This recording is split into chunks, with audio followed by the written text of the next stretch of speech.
Well, the plot here is not huge. There's not much of a plot. There isn't. One of There- the things I enjoyed the most was the technology.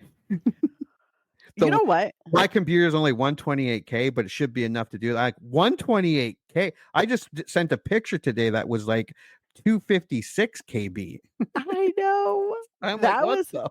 and that was ginormous back then. Yeah. Lights, camera, and action. Welcome to the I Remember Liking That Movie podcast. Remember those childhood movies you loved? We're going to watch them again and find out if they're still as amazing as you remember. Let's get ready to join Anna and Jimmy as they go back and watch those movies you remember being oh so awesomely good. Horror movies that scared. Comedy movies that dared. Damn! And action movies so preposterously ludicrous that they defied the laws of common sense. Now, here's your hosts, Anna Santos and Jimmy Coates.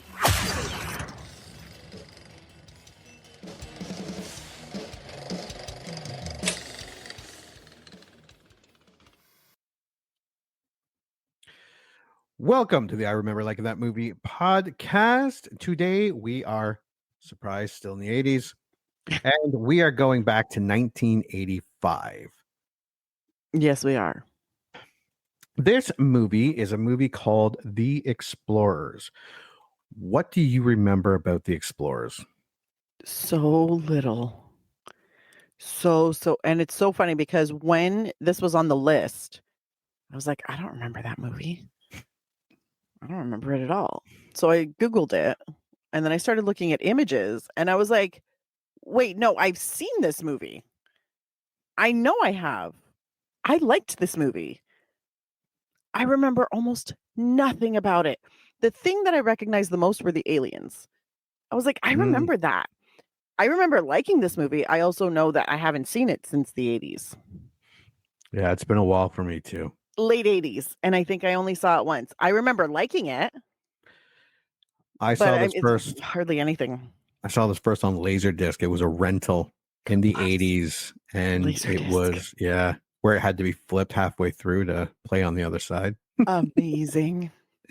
And it was me and my cousin or cousins were watching it, and my aunt and uncle rented it for us.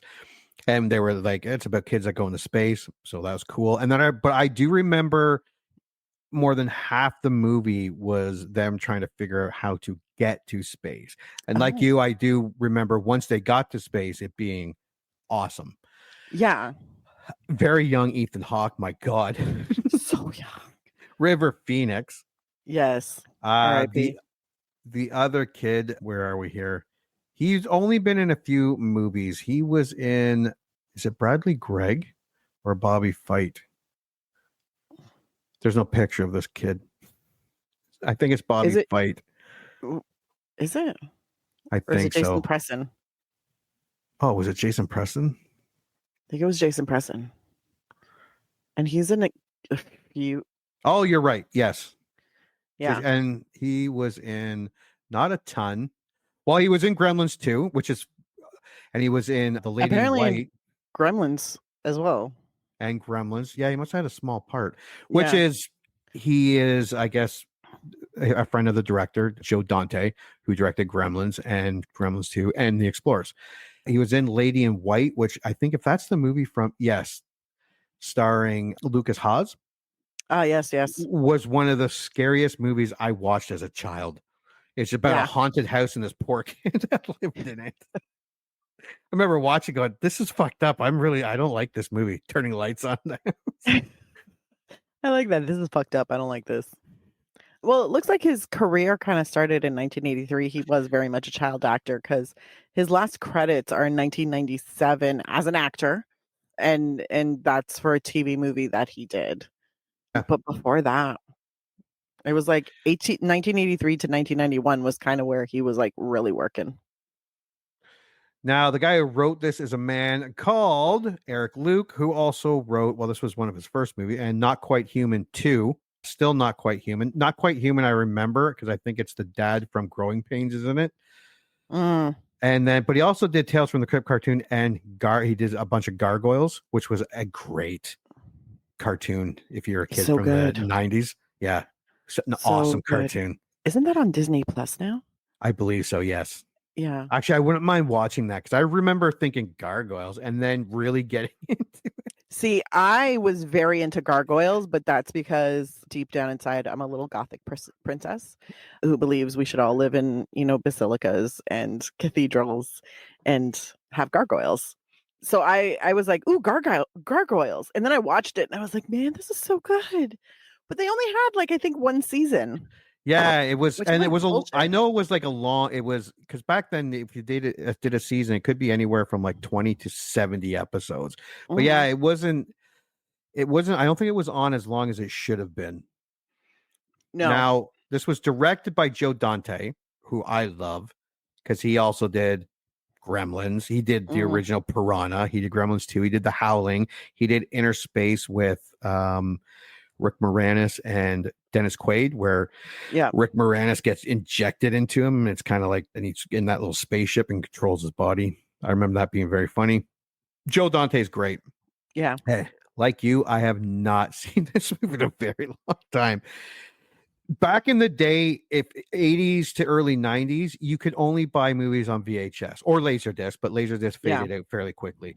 And only movies that were top box office hits made it to VHS that you could buy for like $30, $20-$30. You couldn't just buy any movie you wanted. You had to rent them. Like E.T. came out on VHS. Disney movies came out on VHS. Yes. Wayne's World came out on VHS. Ace Ventura came out. Like they had to be very popular movies. Very, very popular. The automatic release to VHS and then DVD only came much later in the 90s. Yeah. When VHSs were definitely not as expensive. When DVD players were introduced and then they stopped being expensive, that's when people were like, oh, I can just buy all kinds of movies. Production got a lot cheaper for DVDs. And it was only later 90s that it became normal to buy movies to watch at home. And I believe Explorers, I could be wrong, but I believe Explorers was not the box office that they wanted. They thought it was going to do a lot better, and it did not. But I remember liking it. I remember liking a lot of movies. This year we're doing pretty good. This year's not so far bad. Yeah. I'm really afraid that this is going to be the one that ruins the streak. But I remember liking this, and I don't know if it's just because it was kids going to space. That could be it too. I was very into sci-fi in the late 80s. So everything space was very interesting to me. Also, side note, Gargoyles actually had 3 seasons. Oh, there you go. How many episodes? Probably 100 and something then. A lot of them. Let's see. Kind of want to watch Gargoyles now. Maybe my 7-year-old. I'm totally going. Okay, so the first season only had 13 episodes. Yeah, that's the second season had 52. Yeah, there you go. Third season had 13. Now here's my hilarious. It also had a movie too, I think. I don't know. Is there a film adaptation? Since the beginning. Yep. Oh, proposed project. Oh, I don't think they actually produced the movie. Oh, I thought they did a cartoon movie. Oh, in July 2011, David Elliott and Paul Levitt of G.I. Joe, The Rise of the Cobra, were hired to pen a film adaptation of Gargoyles. In June 2018, Jordan Peele pitched his own film version to Disney, but it was supposed to be picked up sooner or later. Mm-hmm. But anyways, this is what I was actually going to say. So the first season, so it's co-produced by Walt Disney Television Animation, Walt Disney Animation Japan for its first 2 seasons. They paired up. And Nelvana Limited for its final. So my former workplace actually and then they 3. canceled it. Coincidence? They did. I remember seeing that little polar bear, that Nelvana polar bear thing on tons of friggin' cartoons. It was on cartoons and also on the Edison Twins. That's where I remember it from. The Edison Do you remember Twins. that show? Sounds familiar. 2 super smart, ginger twins. That's right. Yeah. Smart like the Edison twins. I did an Amazing Race like charity thing with my friend who works for Canadian Tire, and we called our team Smart like the Edison twins, and it was only the Gen Xers who knew what we were talking about. Yeah. All the youngins had no idea, and we were like, "Yeah, that's right. That's our superpower." No one understands the amount of cartoons that we were fortunate to be So subjected to. fortunate. There was so I mean, there are great cartoons now, Yes, but the 80s were and the early and the 90s were pretty yeah. awesome when it came to 80s and cartoons. 90s had really great kind of geared towards younger people television. Yeah. Well, yeah, because the boomers didn't want to, take care of the kids. So Somebody had to watch the kids. the TV did. Okay. And it was Inspector Gadget And I loved and my G.I. TV. Joe. I love my TV so much. We all do. All right, what do we think the budget on Explorers 1985 is going to be? I feel like this was a big one.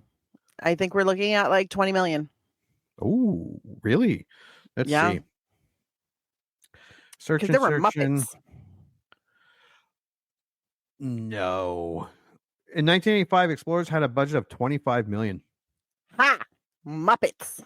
while the film earned 9.87 million worldwide. Oh, there answers my next question. How do you think it did? I know it didn't do well. No. And so it had a big budget for 1985, $25 million. Yeah. But then you're looking at like the Dark Crystal, you had E.T., you had The Never-Ending Story, you had The Goonies. Kids movies were making, and then anything Disney, kids movies were making a lot of money. So yeah, why not? It seemed like a safe investment in theory. Yeah. Didn't pan out for this one. No. But I mean, that happens. It happens. All right. Well, let's take a look at the box office here. We know it's not big. Do.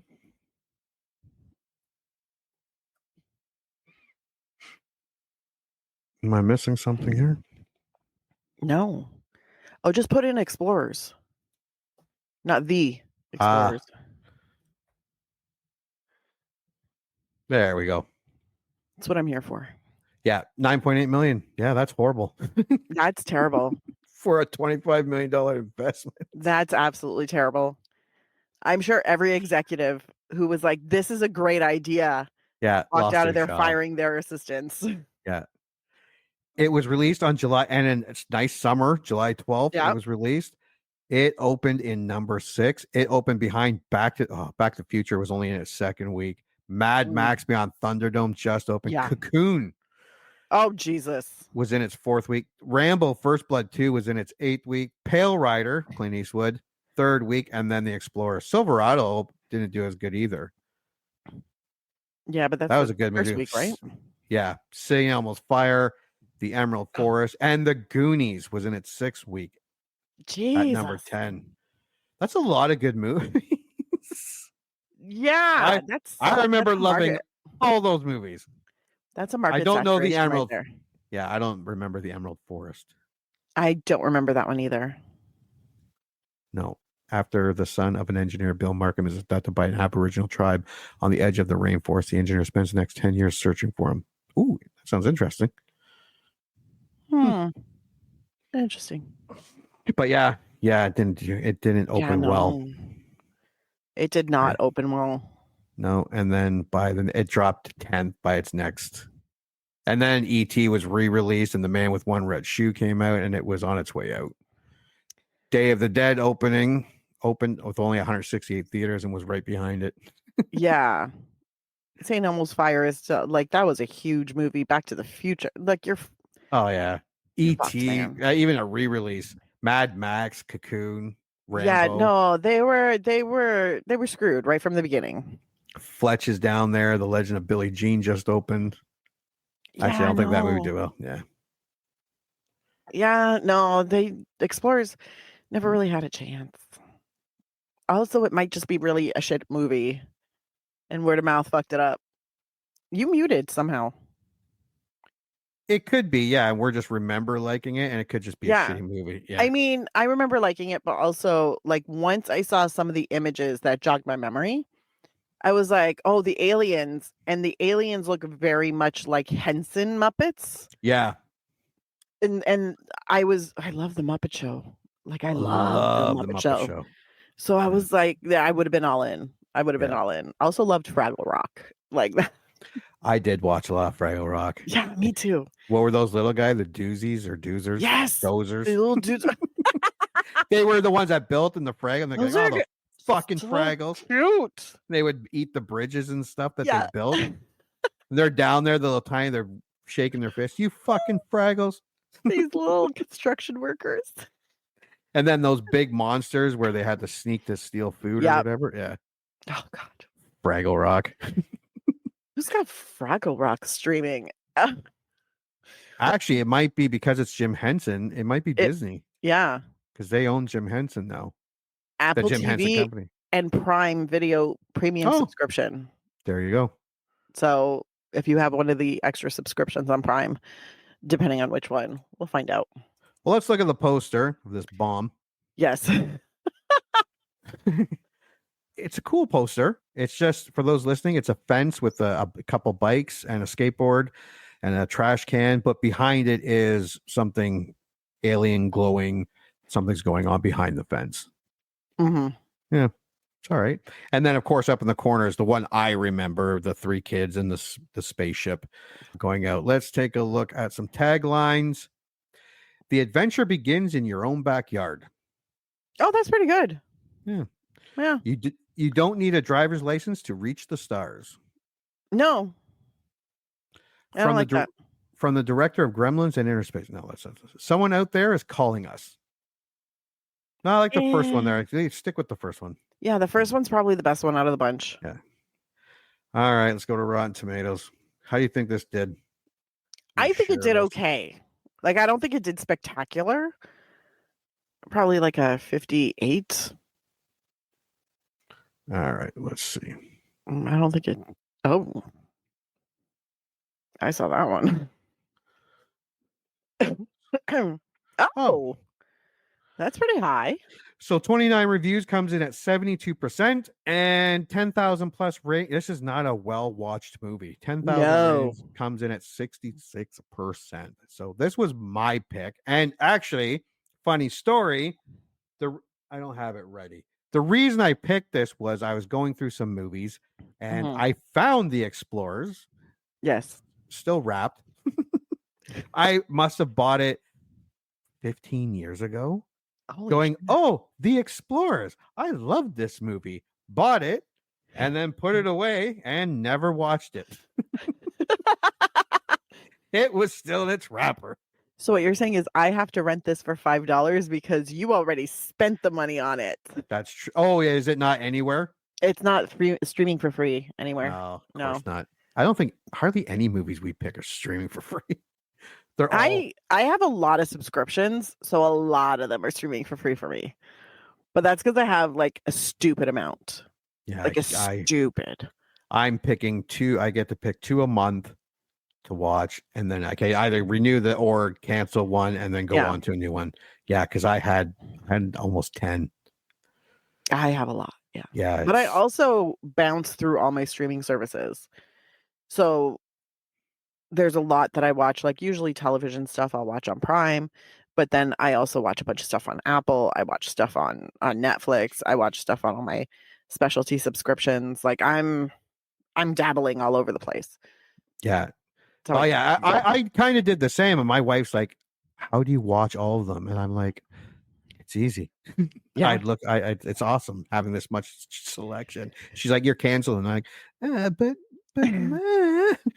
but I'm using it." No, don't want to. All right, I'll start with the good ones. Mm-hmm. You can start with the bad ones. So, a strange wounded beast, filled with wonderful sequences and homemade charm, but also confused and anticlimactic. 3 out of 5. Nathan Rabin, The Dissolve. It started so promising. It's a movie whose concept sounds better on paper than the experience of watching it. A prospect best reserved for cult nostalgists. Brian Eggert, Defocus Review. Original score, 2.5 out of 4. Kevin Thomas from the LA Times says, Explorers itself is bubble thin, but it glides by gracefully on the charm of its 3 young heroes and their vividly envisioned adventure in space. 3 out of 5. Matt Brunson from Film Frenzy says, the final third is a chore to endure. Original score 1.5 out of 4. The offbeat teen comedy gets off to a good start, but when it takes off in space, the spoof becomes too alien to be anything more nourishing than junk food for the soul. Dennis Schwartz movie reviews, B-. Oh, where is it? Where is it? Okay, so TV Guide says, without an interesting story or characters, special effects aren't enough to sustain a feature film. Original score 2 out of 4. Jeff Andrew from Time Out says it looks terrific, moves along at a gallop, and is marvelously good-natured. Wow, that's glowing. Dave Kerr from Chicago Reader says Explorers remains a hopelessly schizophrenic film, obscenely eager to compromise its own originality. Harsh. No original score. And that's the last of the rough reviews. All right, then I will just finish with an enjoyable, quintessentially 1980s sci-fi adventure full of wit and crafty pulp culture. Daniel Etherton, film 4. And the rest are just like fun time, nostalgic trip, fun little movie. Yeah. All right, let's go to IMDb. I was, a little surprised that it's pretty high. Yeah, that seemed really high. So, the idiots at IMDb say, and I am one of those idiots, so. Right on. At least you're self-aware. 6.4, 25,000 people. No, that's not bad.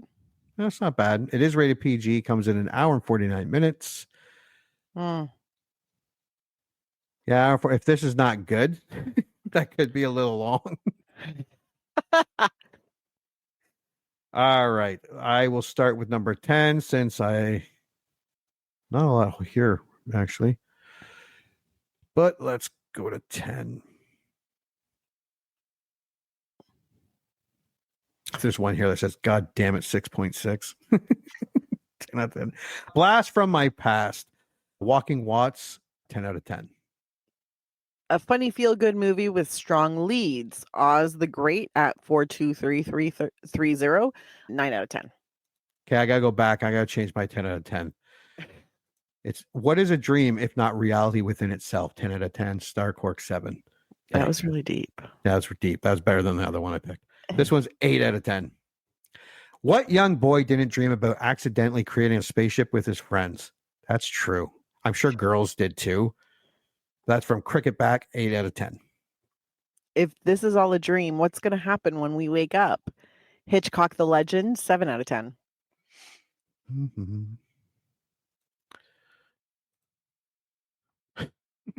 These are just all putting down the ending. Like this one says, fantastic, imaginative, entertaining, halfway through. Michael Reed. One of the worst third act letdowns in history. B. Gabe. A great movie until the aliens show up and ruin it.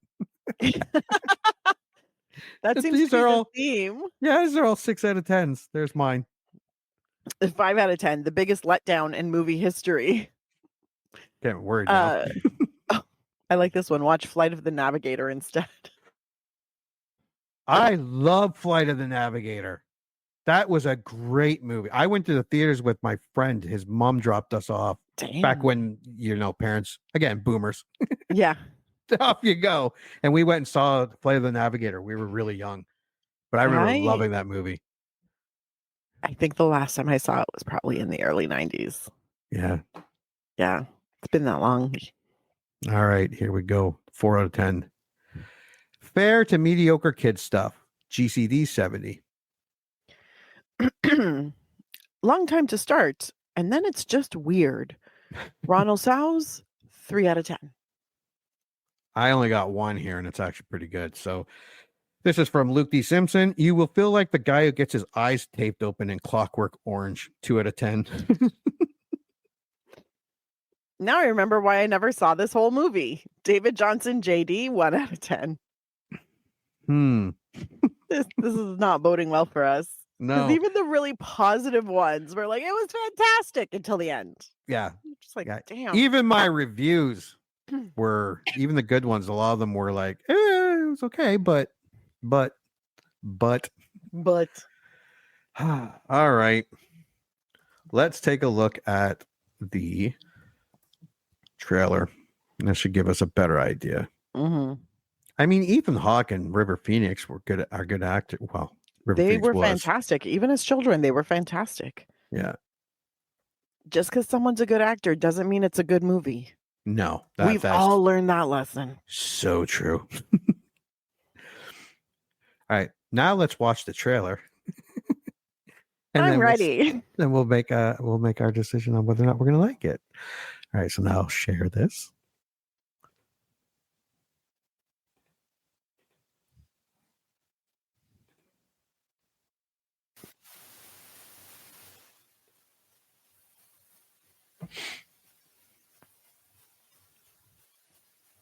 They were just like everyone else. They dreamed of going to the stars. But unlike everyone else, What's going on here? they discovered a way to get there. You dreamt it, I built it, and it's our secret. It's pretty neat, huh? Then they took it one step further, I christened thee the Thunder Road. and it worked. Look how fast we're going. I bet we could go anywhere. Do you realize what it means? Now, they're about to find out just how far it can go. Let's face it, somebody's calling us. Let's go. All around the world. Did you see what I saw? Roll is on it, man. They're here. All around the world. Rock and roll is on it, man. And you can hear those jukebox jumping all night and all through the day. Explorers, We come in peace. the adventure begins in your own backyard.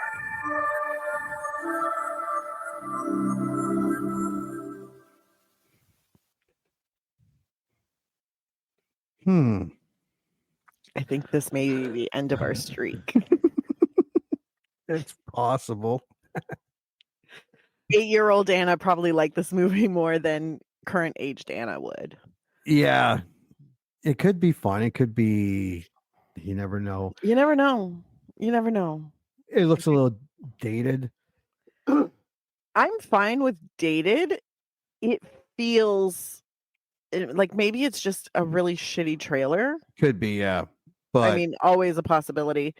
But it feels very stunted almost. Like it doesn't feel very, I don't know. We'll see. what I got is that people were like, up until they actually Yeah. get into space, it's actually a fun little movie, and then it just gets ruined. But I remember that being the better part of the movie. Me too. I was like, but there are aliens. But we were kids though. We were also kids. Exactly. We were Yeah. kids. That definitely makes it. Although Dick Miller's in it. He was the drunk Vietnam guy from Gremlins, right? Yeah. Yes. And he's usually the cranky man in everything. So I was like, they made him a cranky pilot. Well, yeah, this might be the end. Yeah, Might be this the might be the anniversary. end. I hope it's not. No, I hope so too. But hopefully I it's hope I got really like charm it. and fun and Yeah. We'll see. Well, we are going to go watch The Explorers from 1985, and when we come back, we are going to review it. You heard them. Movie time. Let's all go to the lobby and get ourselves a treat, and then watch a classic kick-ass movie from whenever the one we're about to watch was made.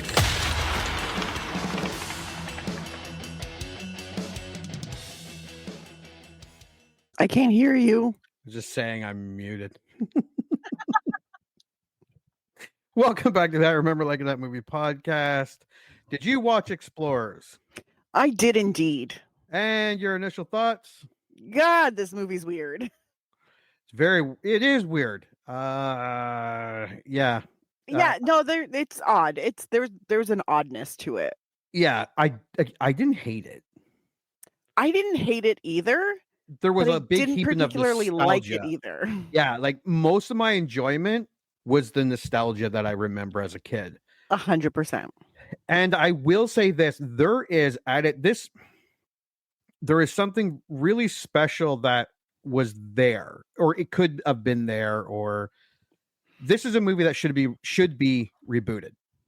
I think there are ways to do this movie where it ends up a good movie, like a really like a good, Yeah, like 'cause across the ages kind of movie. yeah. Like a real family movie where everybody can watch it and enjoy it. I think there's a way to do it.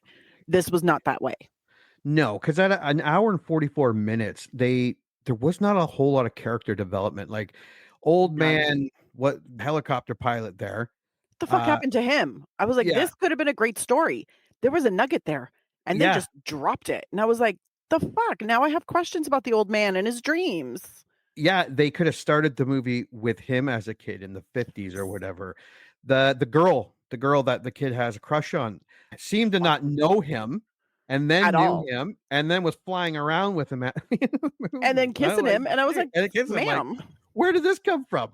She literally watches him get beat Yeah, by a bully. yeah, Does nothing, no reaction, doesn't even look worried. She's just blank. yeah. But by the end of the movie, I'm supposed to believe that she shows up in one of his dreams, happens to see him in a spaceship, and all of a sudden she's into him. Yeah, yeah, he's got a spaceship, so she puts her tongue down his throat. Come on. It's weird. So much is so like my final note for this entire first I'm going to go through my last 3 notes that I did for this movie. So my third to last was this movie just got weird. Then it was what the fuck? And then my last note was this movie feels super pointless. Yeah, I'm starting to get I did get a lot of the reviews because it was a fun little, like, the kids like come, but they could have put a little more time with the kid with his drunk dad. They could have put a little more time. Yes. You didn't even see what's his name's parents at all. No. You see the mom. Oh yeah, you see the mom. Yes, and turns off the TV and then says that she loves him when he's like literally half the movie. I was like, where the fuck are all of your parents, and why do none of them know that you haven't been home for several nights in a row? Yeah, boomers. Like, did none of the parents have to get up in the middle of the night to pee, and then decided I should probably check on my child? You know, the little person that I'm responsible for. Yeah, I was like, this is so fucking weird. Like, I know the 80s was very kind of relaxed with like child rearing, but come on. Yeah. And then they spent all this time building up to their test flight around the city. Yeah. Which was great. And then like a quick montage going into space. Like that's all this care taken about going, and now you're going to a galaxy far, far away, and it's like a 2-minute fucking montage. Like, yeah, it seemed like it was rushed and they had too many ideas. This could have easily been about a 2-hour and 20-minute movie. And if you would have done it properly, yeah, it could have been up there with the Goonies, Back to the Future. Oh, 100%. It could have been one of the, it is not. I did not hate the movie. No, the movie wasn't like, I found it boring. For a lot of like, because I'm like, I understand why you're doing this and I understand the premise, but can you make it more entertaining for me? Yeah, there could have been a little more jokes. There could have been. Yeah, the building of the spaceship montage, like montages. There were multiple. Like, give me a little bit more so that I know who these kids are. Yeah. Because right now they're super two-dimensional. And yeah, we have like the cookie cutout of who they are. Yes. Like the stereotypes of them. And they come together very quickly. So quickly. Like, I know Wolfgang and what's his nuts. They were friends before, yeah. They were friends before, and then all of a sudden, this guy who's like the only one, Darren, yeah, he's the only one that saves fucking Ben when he's getting the shit kicked out of him. Yeah, and loses his Walkman in the process. Yeah, that kind of hurt my heart a little bit. Not gonna lie, I'm like Walkman, but I was like, the fuck, like this is, and then all of a sudden they're besties. Yeah, and they're going out in space together, but you never really see them actually become friends. Yeah. They just are. Yeah. Like they should have started as all friends and give me some, like, build the relationship, then send them to space. Yeah. Because right now I'm like, I don't understand why we think this new kid is just going to keep the secret. And for the love of God, you need a point when they get there. There was no point than it's like those aliens were just bored. No, and that's one wanted to bang a human to like tell her friends about it. So fucking weird, okay? Because all of these kids are what? Like they're supposed to be like 12 or 13 at most. And I was like, I think that was when I wrote the note, this movie just got weird. Yeah. I was like, is that alien trying to seduce? Trying to seduce all this child? It's fucking weird.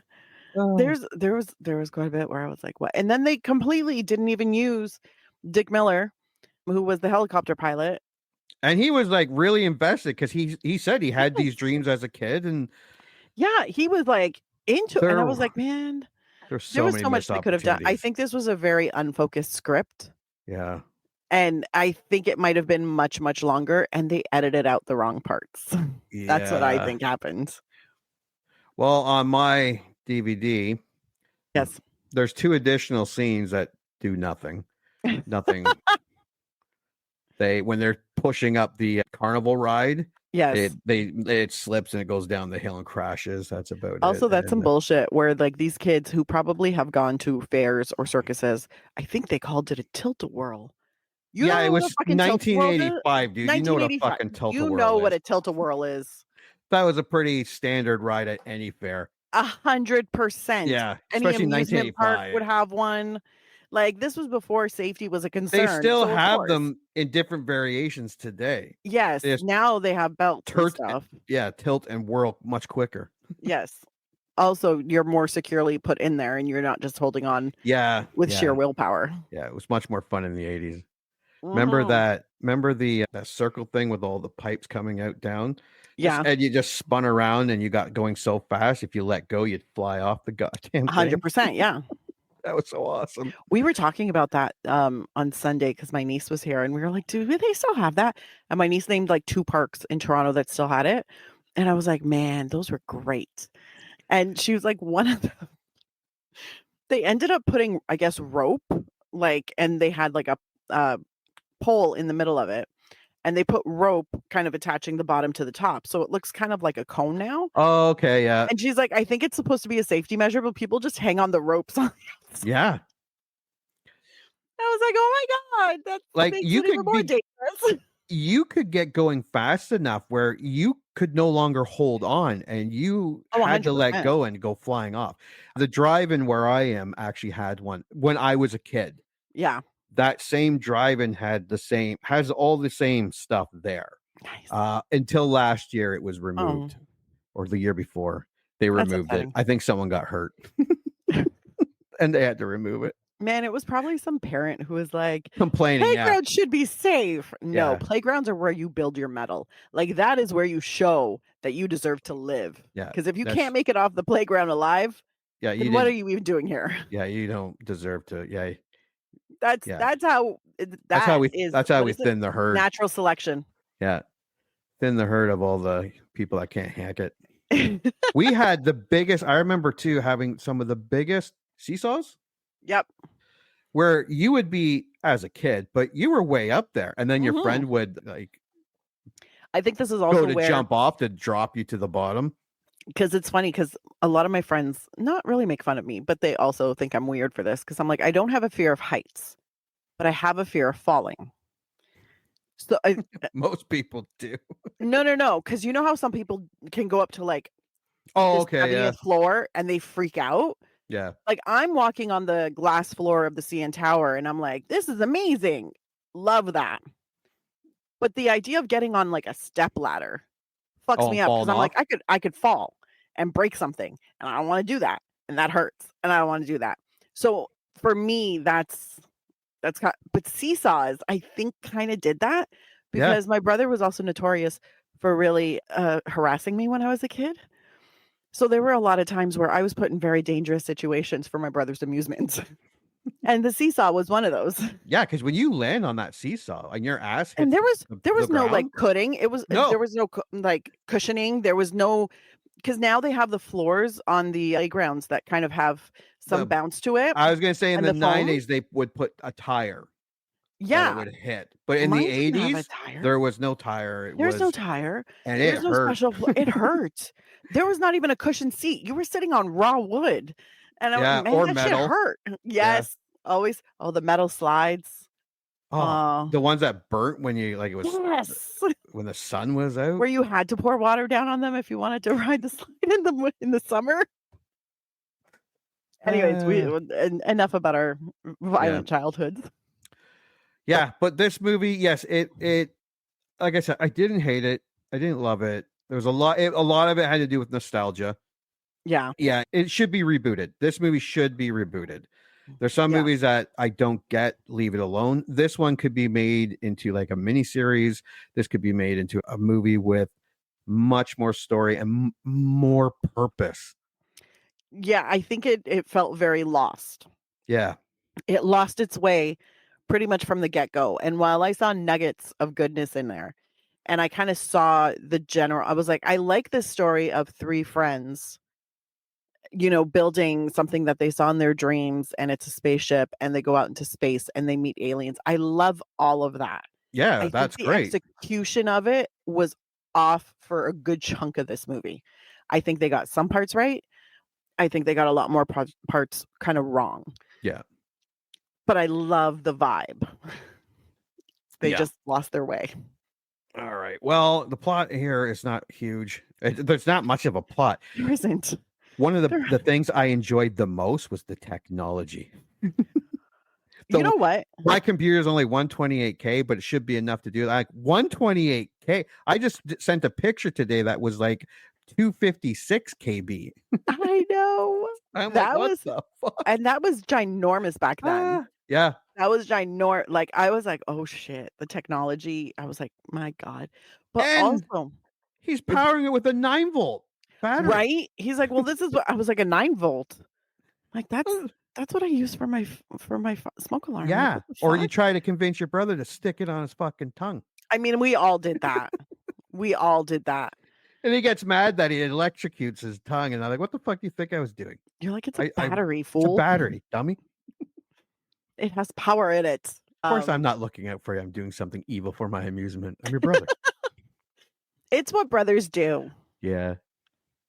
Yeah, and we got to remember, too, 85, we were 10 years away from a movie that had the unthinkable plot of an impossible 1 gigabyte of information being passed off in the net, where that was like, and even that people, oh, that's just ridiculous. That's 1 right. gigabyte. That's just silly. Meanwhile, now we stream a movie at 2.5 gigabytes an hour. That's so crazy. So this I enjoyed so much. much. The technology in this movie was, and you know what? I will say this: the FX were not that bad. Like for 1985, no, a lot of them were good. I was like, good, I'm not mad. I'm not mad at it. Like when they had the sphere and when it went around the ship and everything. Yeah, and it blew out the little wooden things holding up the tilt-a-whirl. Yeah, no, it was. Yeah, it wasn't some bad. of it was well done. Yeah, some of it was very well done, and some of it was very obviously, and some of it was like super. Some of it was really screaming 1985. Yeah. But I was like, I enjoyed that too. I enjoyed that too. Like when they were looking at like the circuit boards and stuff. Like I was like, oh yes. I'm like, oh, Tron. I love it when they do this. Tron. They also did it in like Hackers, and like the Hackers was a little more animation-y, a little better. But I mean, I love that stuff. And I think that kind of gave this a little more of a loving hue, like a loving perspective for this movie. And that's what I mean. The nostalgia, the silly, the technology and the still incredibly disappointing overall. Yeah, it wasn't. Yeah, it was not. I didn't hate it. Like I wasn't. I didn't want to turn it off. No, not at all. But I wasn't particularly enthused to watch it either. Well, the plot here is very thin, much like the movie. So let's go through it. This should not take too long. Ben Crandall is a young teenage boy living in fictional Maryland suburb who experiences vivid dreams about flying through the clouds and over a vast city-like circuit board, usually after falling asleep watching old sci-fi films. Oh, I don't know if that's in the plot, but I will say this. I did love the movie being played in the drive-in. Yes. Joe Dante's friend, who is also the doctor in Voyager. Robert Picardo. And he played the hero. And Yeah. I would have watched that movie. Oh, 100%. Like he was like my father, and she's like, he was my father. I'm like, what? I'd rather watch this movie. Well, it was funny because I was like, is this a real movie?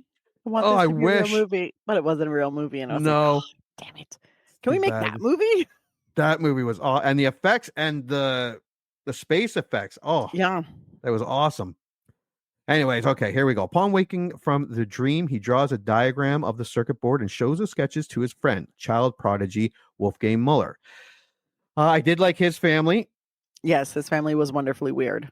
Yeah, and Dana Ivey was the mom. Yes. She goes on and does a ton of stuff. And, of course, the father, what's his name? Cromwell? Oh, my God. Yes, from Babe. Yeah, James Cromwell. Yeah. Piggy. Took me a hot second to remember his first name because I always just think of him as Cromwell for some reason. Okay. At middle school, Ben develops a crush on Laurie Swenson. Laurie Swenson actually becomes, 2 years from this, becomes the hot teenage chick from Can't Buy Me Love. So she must have been older in this movie, or she was really young in Can't Buy Me Love for being like a senior. Probably really well. Let me see. She was 14 when this movie came out. Oh, okay, yeah. So she would have been 16 then at Can't Buy Me Love. Yeah, this was a time, the 80s was a time when actual teenagers played teenagers. It's this weird phenomenon that they moved away from in the 90s. Well, but look at Breakfast Club. Like Judd Nelson was like 35, and what's her name? They needed him to be. He was like 32. Ali Sheedy. I just saw actually a picture of them. Judd Nelson 65 this year. Holy shit. Ali Sheedy 63. What's her name? Oh my God. The redhead. Molly Ringwald. Molly Ringwald is 57. Mm. The little guy was 50. It turned out Anthony Michael Hall. Anthony Michael Hall got bigger than all of them, like muscular wise or whatever. He's 57. And Emilio Estevez was in between everybody. That's so nuts. Yeah, I can't believe they're that old. That makes me feel old. Like, I know they were a lot older. Like when Breakfast Club, I was not in high school. I was not, you know what I mean? I was just a tiny little kid, but still makes me no, feel because I old. watched like Breakfast Club and St. Elmo's Fire and all of that. Like I watched those in the late 80s, early 90s. And for some reason, I thought I was their age and I was in high school. I was not. No. I was still in elementary school, but that's fine. So Ben develops a crush on, I was about to, not me. Judd Nelson was always the coolest one. I had a crush on him. He was awesome. He was my first human actor crush.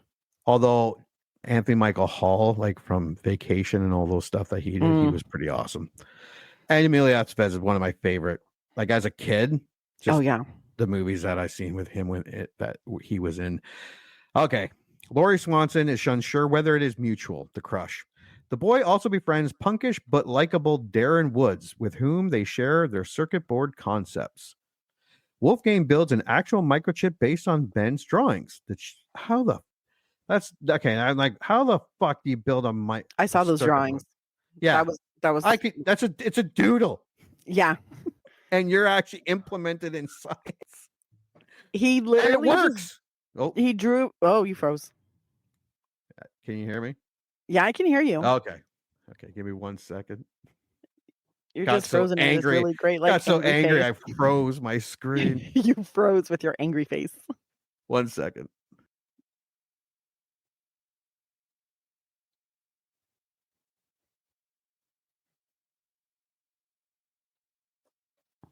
Hi, everybody. While we wait for Jimmy to come back. There we go. Oh, hey, there you are. All right. Yeah. It just got so angry. Yeah. So, anyways, he doodles on a piece of paper, and that he builds a circuit board on a doodle. So dumb. Just a bunch of lines, nothing else. Yeah. No like, math, no mathematics. No. Just doodles. Just doodles. Wolfgang builds an actual microchip based on Ben's drawings. The chip enables the generation of an electromagnetic bubble which surrounds a predetermined area. This was off a doodle. The boys discover that the bubble is capable of moving at near limitless distances and speeds without ill effects from what is it? Inertia? Inertia. That's right.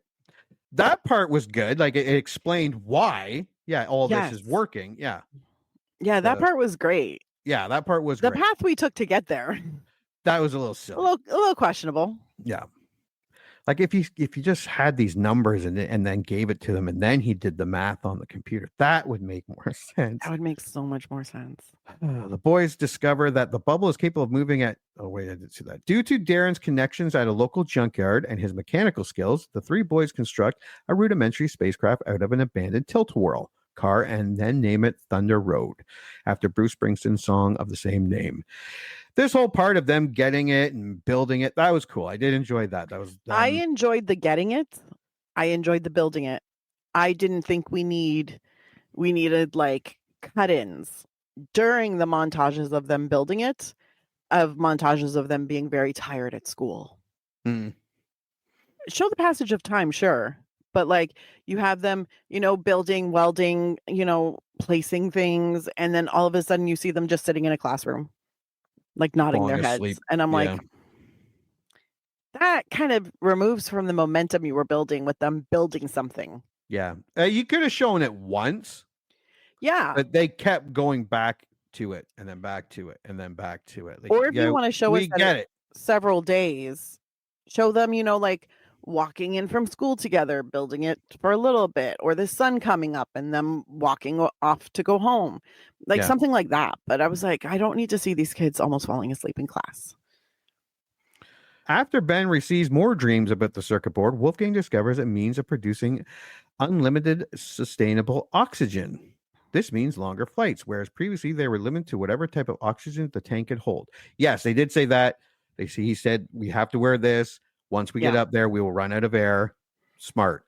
And then they crash. They go. The drive-in scene was funny. Yes. The helicopter scene was funny. I like them trying to figure out how to fly, how to control it.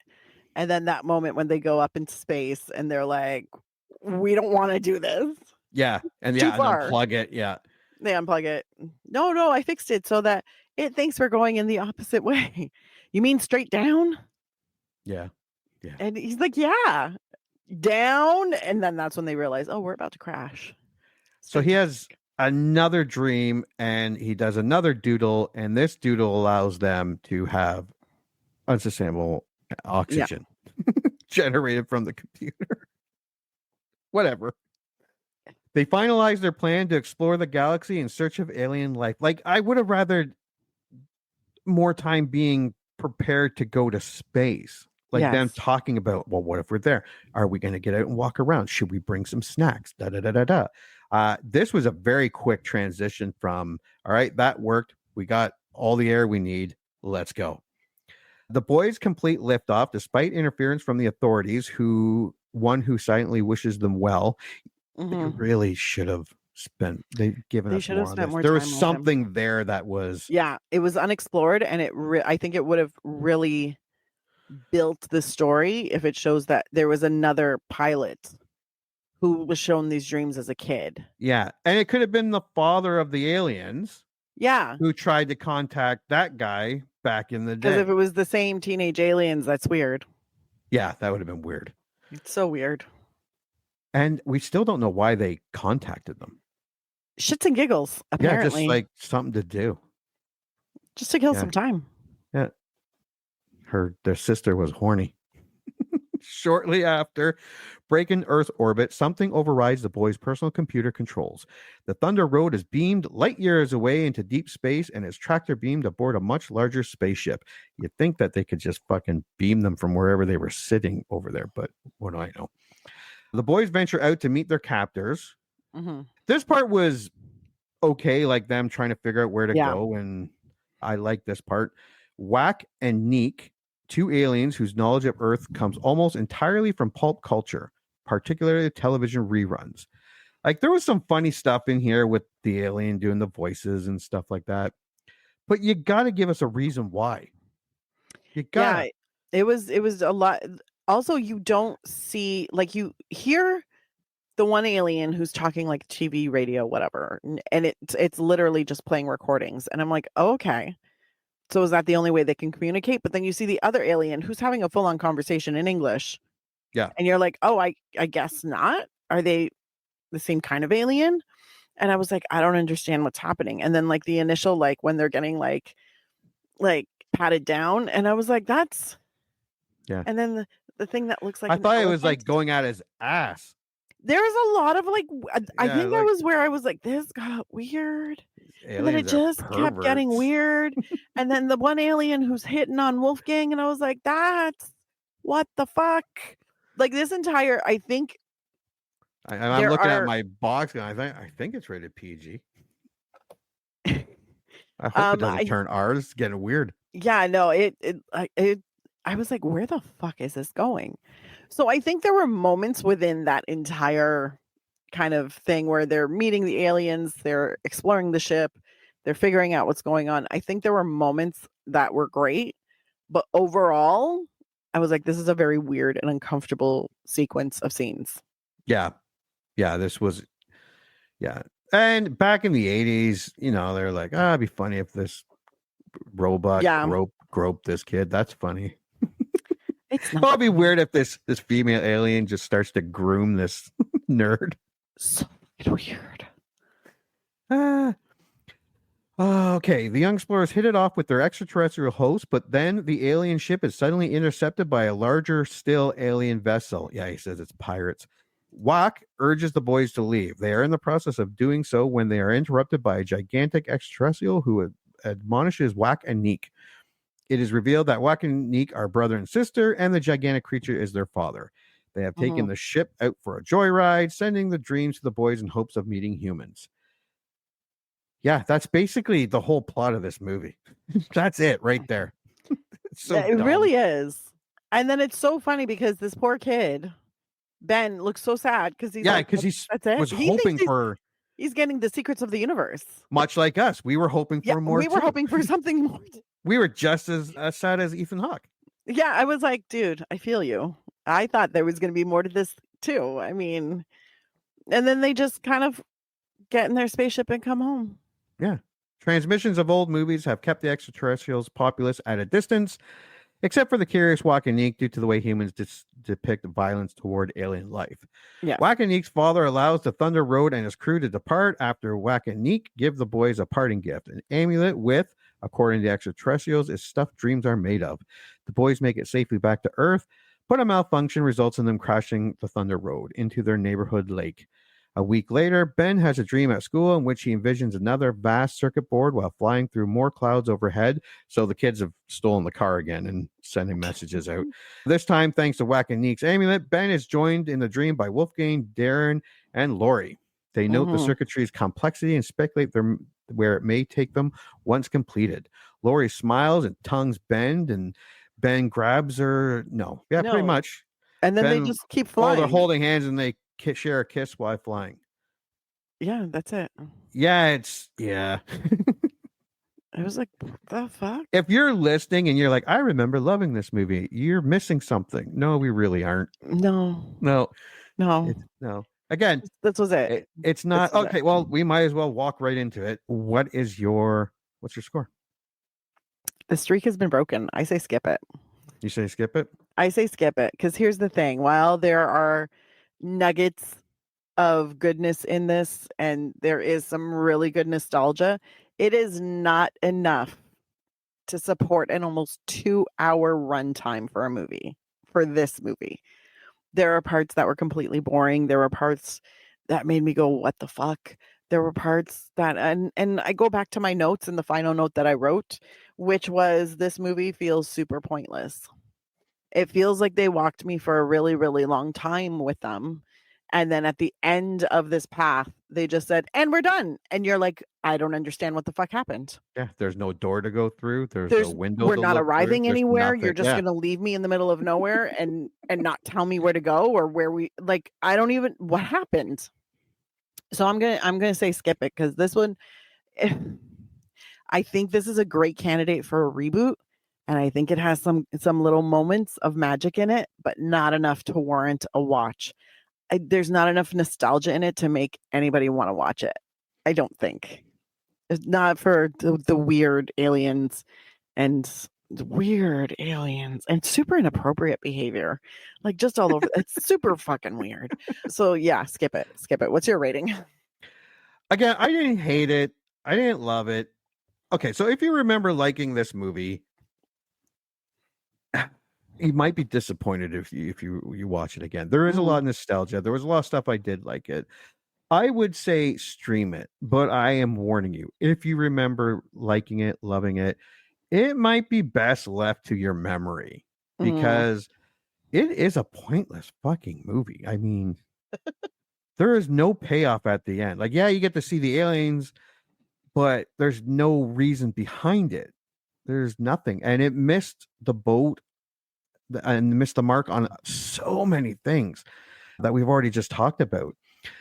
Yeah, if I was to, I would say stream it. Do not pay money. Maybe I'll sell this one on eBay. Maybe I'll sign it. If you're listening, you can go on and I'll have to end up paying someone to take it. Yeah. But it's not as good as I remember at all. Again, I didn't hate it. I would stream it. What would you give it out of 10? IMDb out of 10. Probably a 5. I was going to say about a 5.5.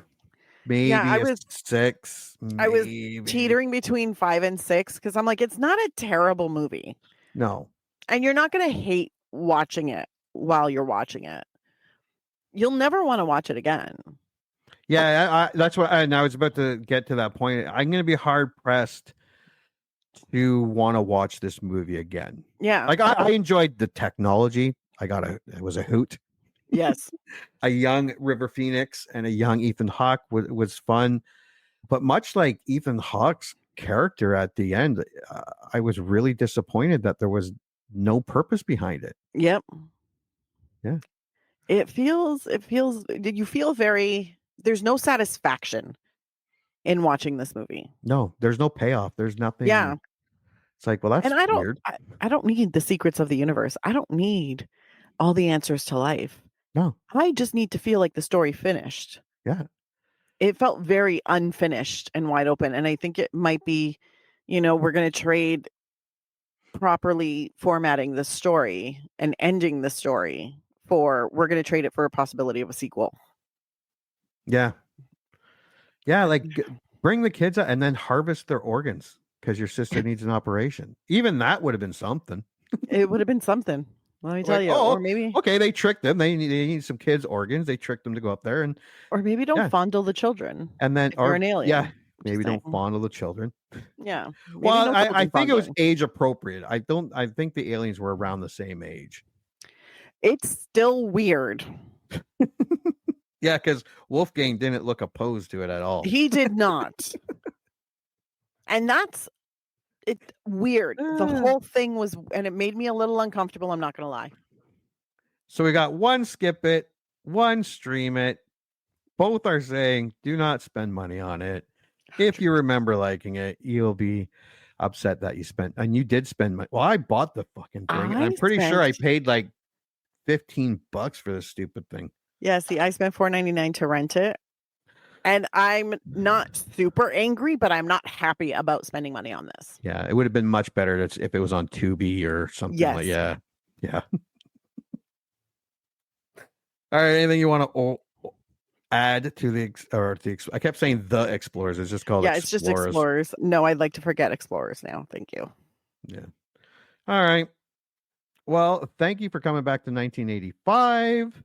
Our streak is kind of, it wasn't horrible, but it kind of came to an end on this one. Mm-hmm. It wasn't, it's not an experience. It's not something that you have to watch at least once if you've never seen it, don't. And like I said before, if you remember liking it, you might want to keep that memory and just leave this one alone. Mm-hmm. But if you watch it, it's all right, I guess. It's fine. I guess. Don't pay. Yeah. Look for it somewhere. Yeah. Ask me. You can borrow my DVD. I probably won't even ask for it back. Valid. All right. Well, thank you for coming back. And until the next movie we remember liking. Congratulations.